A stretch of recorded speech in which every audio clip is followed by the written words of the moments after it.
ஏண்டி மாதவி வந்து 2 நாளாவது ஊருக்கு என்ன கிளம்பலையா?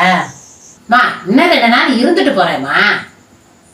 வேண்டாம் மாதவி, நீங்க தங்க மாப்பிள்ளைக்கு அங்க கோவம் வரும். அம்மா சொல்ற, நீ கிளம்பு. என்னம்மா என்ன விரட்டுறதுலயே இருக்க? நான் இங்க இருக்கிறது உனக்கு பிடிக்கலையா?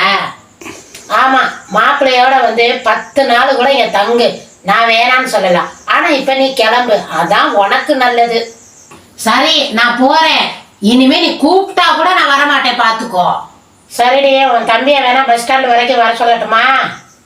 தேவையில்லை, எங்களுக்கு போக வழி தெரியும். உன் வேலையை பாரு, போ. என்ன இருந்தாலும் வள்ளி, மாதவிய அப்படி நீ வெடுக்குன்னு பேசியிருக்க கூடாதுமா. அப்படி நான் அவள்கிட்ட பேசலைன்னா அவ கிளம்பி இருக்க மாட்டாங்க. அவளே மன பாரத்தோட தானே வந்தா. அவளை வெட்டு 1 துண்டு 2ன்னு பேசிட்டியம்மா. அவ மனபாரத்தோட வந்தவாசி தாங்க நான் அவள்கிட்ட அப்படி பேசினேன். அவ வயிறு பாரத்தோட வந்திருந்தான்னு வச்சுக்கோங்க, அவளை தாங்குன்னு தாங்கியிருப்பேன். அவ மாப்பிள்ளைகிட்ட சண்டைல போட்டுட்டு வந்திருக்கா. என்னம்மா, போக போக அவளே புரிஞ்சுக்க மாட்டாளா? நம்ம அவளுக்கு சப்போர்ட் பண்ணக்கூடாதுங்க.